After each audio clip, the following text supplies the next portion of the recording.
ready. All right.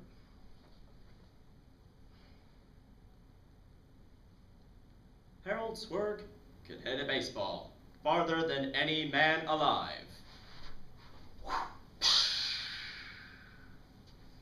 Harold Swerg could kick a football higher than any man alive. Hi-da! Harold Swerg could run the mile faster than any man alive. In fact, Harold Swerg could do anything, only he wouldn't.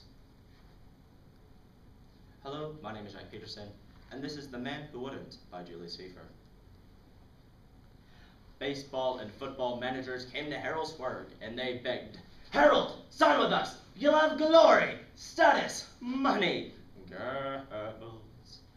Track and field magnates came to Harold Swerg and they pleaded, "Harold, sign with us! You'll have free transportation, lots of banquets, a team jacket with your name on it, girls."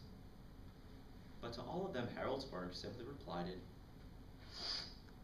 "Go away." For you see, Harold Swerg just wanted to continue making his living as a filing clerk. I don't understand people sometimes. I mean, it's not like I like the sport business. I like the filing clerk business. I mean, the sports business doesn't really present a challenge. The filing clerk business presents a challenge. I mean, one day, I may make a bookkeeper. And so the baseball managers and the football managers and the track and field magnates met with the sports magazine columnists, and they issued a press release.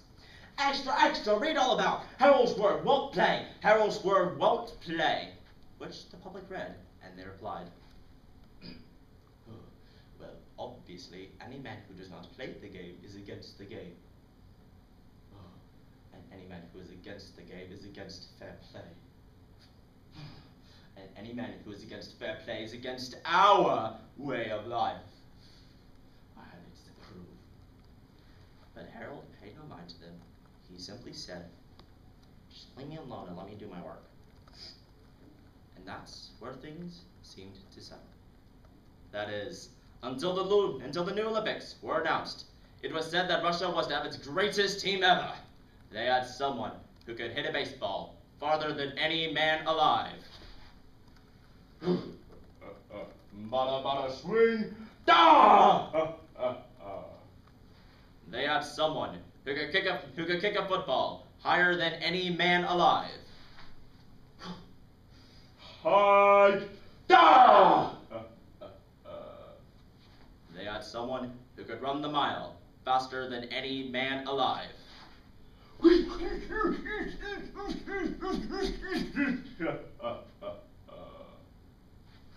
Terrified, the State Department called an emergency conference. "Gentlemen, it has come to our attention that in the new Olympics, Russia is to have its greatest team ever.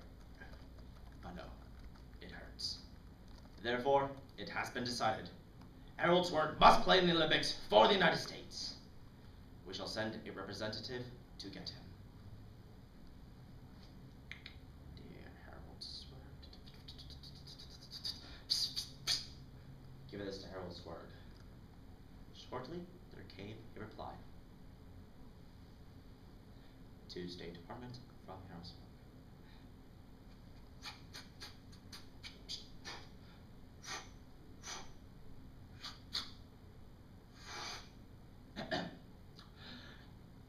No. Check his loyalty file, which they did. Okay, let's see. Ukraine, the United States. S. See, Swerg. Loyalty, here we go. He's never belonged to anything. And that just seemed to be it. Harold Swerg was not interested in belonging, so they sent in the congressman.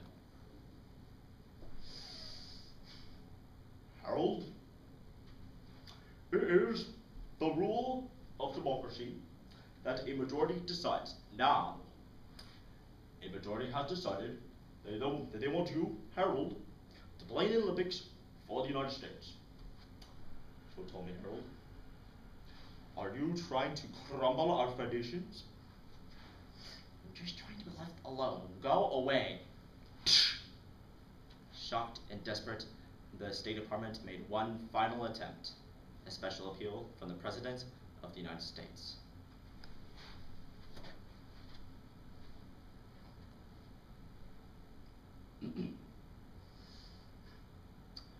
Harold, do you want the American people to lose? Oh, so that's what everyone's so bothered about.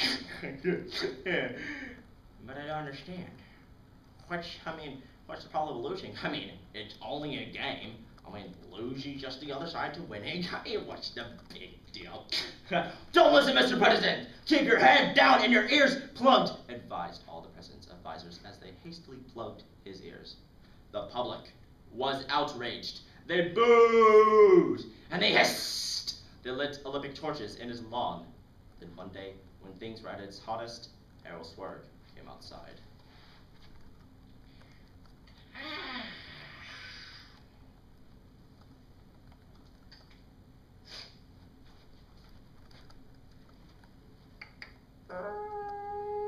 Boo! Boo! Shh!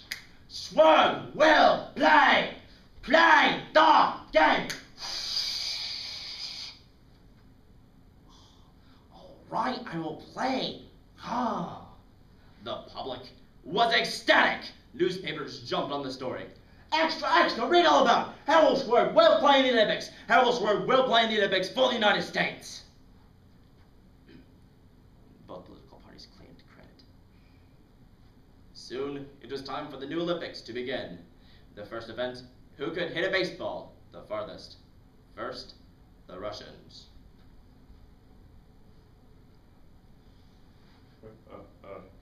Bada swing. Duh! Oh, there goes Nation and calling it at 341 feet 5 inches. 300 feet, 341 feet 5 inches. Next up, Harold.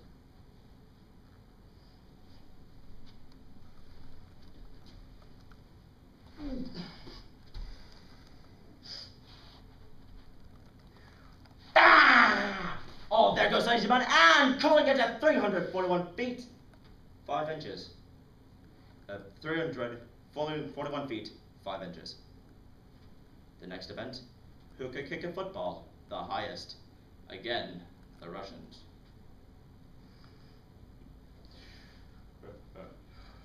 Hike! Goes and 59 feet, 7 inches. 59 feet, 7 inches for the Russians. Again, Harold.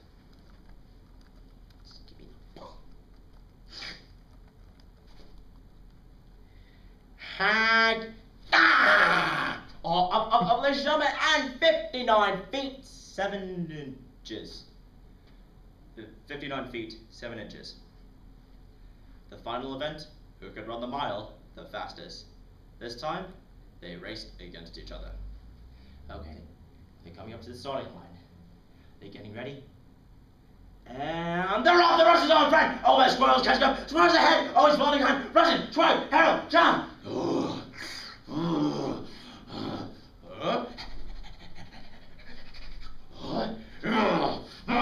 Oh, the Russians are in front! Oh, Swerve's ahead! Swerve! Falling! Harold! And it's a tie!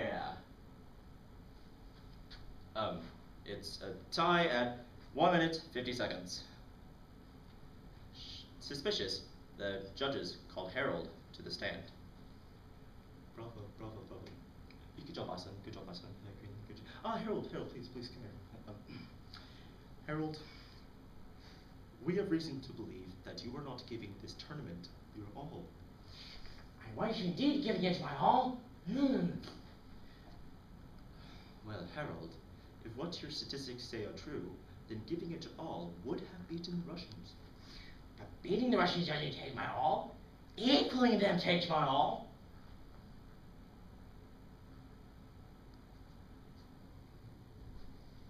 I beg your pardon? Like you try to hit a baseball exactly 341 feet 5 inches, or run exactly 1 minute 50 seconds. I mean, frankly, I didn't know if I could, but it was easier than I thought. Does anyone else want to have their records equaled? Yeah, you did. You? You?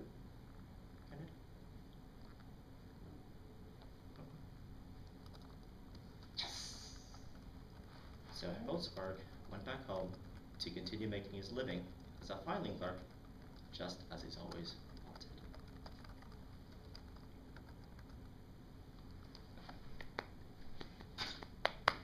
Awesome.